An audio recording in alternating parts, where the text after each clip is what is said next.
नमस्कार, मैं हूं आपके साथ रवीश कुमार। लेकिन आगे बढ़ने से पहले अगर आपने अभी तक इस वीडियो को लाइक नहीं किया है तो कृपया लाइक कर दें और चैनल को सब्सक्राइब कर ले और कमेंट में यह जरूर बताएं कि आप हमारी यह वीडियो दुनिया के कौन से देश या राज्य से देख रहे हो। क्या आपने वो खबर सुनी जिसने पूरे देश के मुसलमानों को झकझोर कर रख दिया?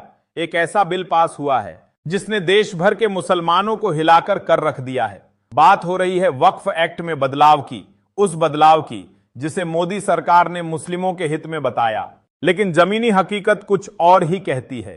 इस कानून के तहत वक्फ बोर्ड की जमीनों पर सरकार का सीधा नियंत्रण बढ़ा दिया गया है। इससे मस्जिदें, मदरसे और कब्रिस्तान सीधे तौर पर प्रभावित होंगे। मुस्लिम संगठनों और नेताओं का कहना है कि यह न सिर्फ धार्मिक आजादी पर हमला है बल्कि संविधान की भावना के खिलाफ भी है। दिल्ली से लेकर मुंबई तक विरोध प्रदर्शन हुए। संसद में असदुद्दीन ओवैसी, संजय सिंह और दूसरे विपक्षी नेताओं ने सरकार पर एक ही धर्म को निशाना बनाने का आरोप लगाया। मोदी सरकार की छवि सबका साथ सबका विकास की रही है, लेकिन इस बिल के बाद उस छवि पर बड़ा सवाल खड़ा हो गया है। बीजेपी का दावा है कि यह कानून पारदर्शिता और जवाबदेही के लिए जरूरी था, लेकिन आलोचकों का कहना है कि अगर वाकई यह कानून धार्मिक संस्थाओं की सफाई के लिए था तो यह सभी धर्मों पर बराबरी से क्यों लागू नहीं किया गया। मुस्लिम समुदाय ने इस बिल के खिलाफ सुप्रीम कोर्ट में चुनौती दी है। वरिष्ठ वकील कपिल सिब्बल ने इस पर दलील पेश करते हुए इसे असंवैधानिक बताया।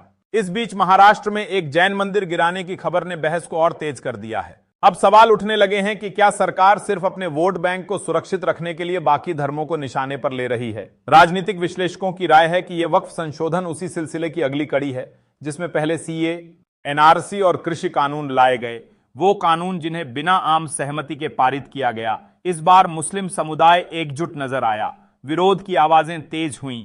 कई पुराने सहयोगी जैसे नीतीश कुमार और चिराग पासवान भी कटघरे में खड़े किए जा रहे हैं क्योंकि उन्होंने इस सरकार को समर्थन दिया।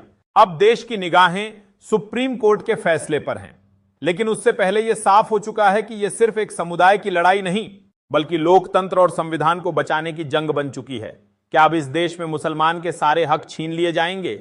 हम ऐसा इसलिए कह रहे हैं क्योंकि सुप्रीम कोर्ट ने वक्फ बिल पर जब सरकार को कटघरे में खड़ा कर दिया तो सरकार के पास कोई जवाब नहीं था। दोस्तों, यह बिल्कुल वैसा ही है कि एक धर्म के लिए आप एक कानून लेकर आए, लेकिन बाकी सब धर्म के लिए खुली छूट है। सिर्फ एक धर्म के लिए वक्फ बिल लाते हैं, बाकी सभी धर्म के ट्रस्ट में किसी और धर्म का कोई काम नहीं होगा। तो सुप्रीम कोर्ट का यह सवाल पूछना भी जायज था कि क्या आप हिंदू कम्युनिटी में मुसलमान को लेंगे?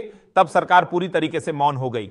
यह बिल्कुल वैसा ही है कि आपके घर में तो खाना बन रहा है लेकिन आप मेरे घर में खाना नहीं बनने दोगे। बात आजकल सरकार सच दबाने की कोशिश कर रही है और हम आप तक सच पहुंचते रहेंगे। तो दोस्तों, बात कर लेते हैं वक्फ कानून पर। सुप्रीम कोर्ट ने दो टूक कहा कि एक ऐसा कानून जो यह कहता है कि अगर सरकार कहती है कि ताजमहल मेरा है तो वो ताजमहल सरकार का हो जाएगा।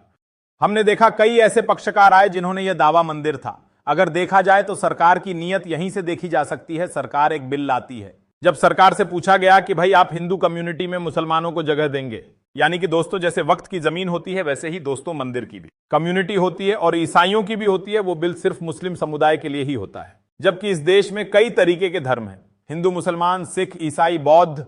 लेकिन सरकार लेकर आती है सिर्फ वक्फ बिल, यानी कि ऐसा बिल जो मुसलमान की संपत्तियों को उनसे छीनने के लिए ही बनाया गया हो।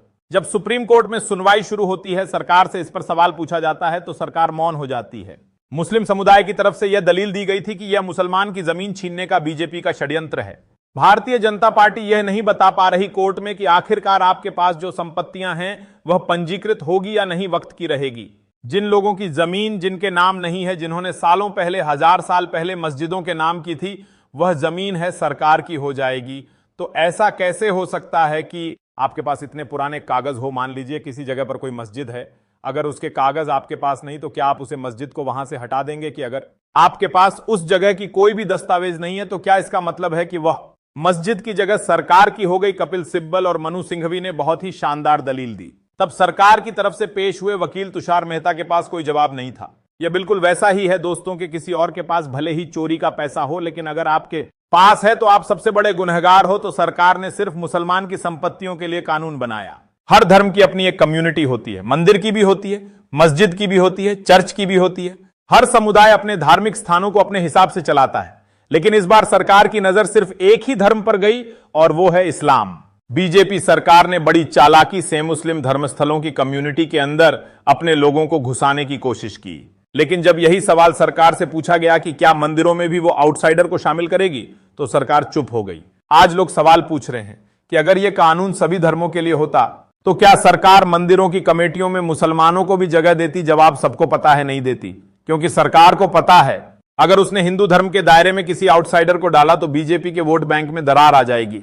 और यही वजह है कि बीजेपी की राजनीति सिर्फ हिंदू बनाम मुसलमान पर टिकी हुई है। सुप्रीम कोर्ट में जब सरकार से सवाल पूछा गया तो वहां भी सरकार के पास कोई जवाब नहीं था। सरकार पूरी तरह बेनकाब हो चुकी है। अब साफ दिख रहा है कि बीजेपी सिर्फ एक धर्म के खिलाफ राजनीति करती है, और वो है मुसलमान, क्योंकि उसे मालूम है कि डर और नफरत फैलाकर ही वोट बटोरना आसान है। तो दोस्तों, अगर आपको यह वीडियो जरूरी लगा तो लाइक जरूर कीजिए और चैनल को सब्सक्राइब करना मत भूलिए।